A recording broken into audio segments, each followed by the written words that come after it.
Sir, आता साखरेचे दर वाढलेत, याचा फायदा शेतकऱ्यांनाच होणार आहे, असं महाराष्ट्राचे कृषी मंत्री बोलले. तर हे मला तरी नाही कळलं. म्हटलं तुमच्याकडनं थोडं समजून घ्या, असं कसं शक्य नाही, होतं? आता 90% साखर विकून झाली यावर्षीची. हं, त्यावेळी त्याला नॉर्मल दर मिळाला आहे. बरोबर. यावर्षी जेव्हा या महिन्यात जी साखर विकली जाईल हं, त्याचा दर चेकने पैसे येत असल्यामुळे ओके. बँकेच्या अकाउंटमध्ये, कारखान्याच्या हं, आपोआपच ते रिफ्लेक्शन यावर्षीच्या अकाउंटिंगमध्ये होणार आहे.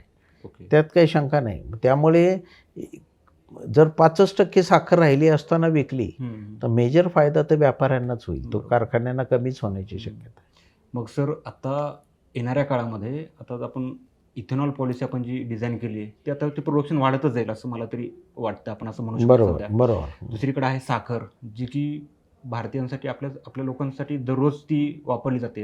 या दोन्ही गोष्टींमध्ये जर आपला बॅलन्स साधायचा असेल, तर आपला काय अप्रोच असला पाहिजे? आपला अप्रोच एक पाहिजे तो म्हणजे ऑइल कंपन्या हं, यामध्ये कॅश फ्लोचा एक मोठा मुद्दा आहे ओके.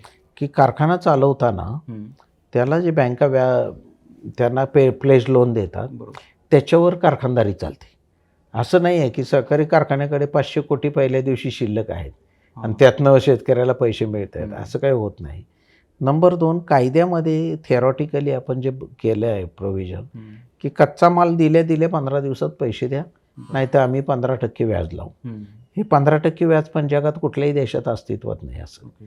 15% व्याजच मुळात बँकिंग सेक्टरमध्ये आता कुठेच नाही. हं, म्हणजे कार तुम्हाला 6% मिळणार हं, आणि साखर ताब्यात असताना बँकांनी 15% व्याज लावायचं, हे पण चुकीचंच आहे. हं, तिसरं आहे, 15 दिवसात पैसे नाही दिले तरी 15% व्याज द्यावं शेतकऱ्यांना, अशी तरतूद शुगरकेन कंट्रोल ऑर्डरमध्ये केली.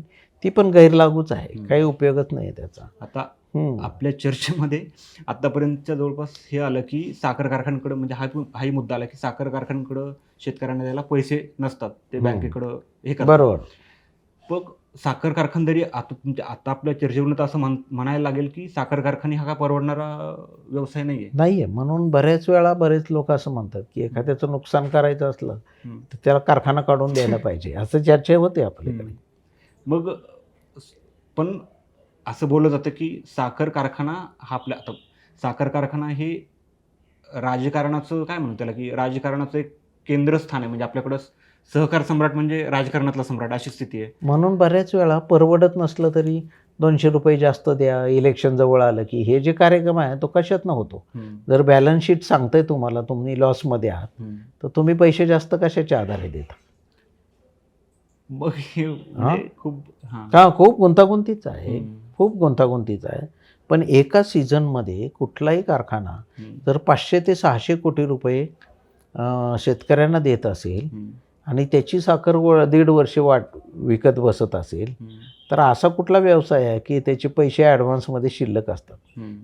ते होत नाही. मग ते बँकांकडे जातात. बँका काय करतायत, ₹3400 FRPला ₹2400 हातात टेकवत आहेत. मग वरचे पैसे कुठून येत आहेत? तर ते काय करतायत, नवजुनं करतायत. या व्यापाऱ्याकडनं 60 कोटी घेत आहेत, त्याला 30 कोटीची साखर देत आहेत. दुसऱ्या व्यापाऱ्याकडनं अजून 40 कोटी घेत आहेत, त्याला 12 कोटीची साखर देत आहेत आणि असे ते रोलिंगमध्ये ठेवतायत. हे मला वाटतं हा अभ्यासाचा विषय आहे.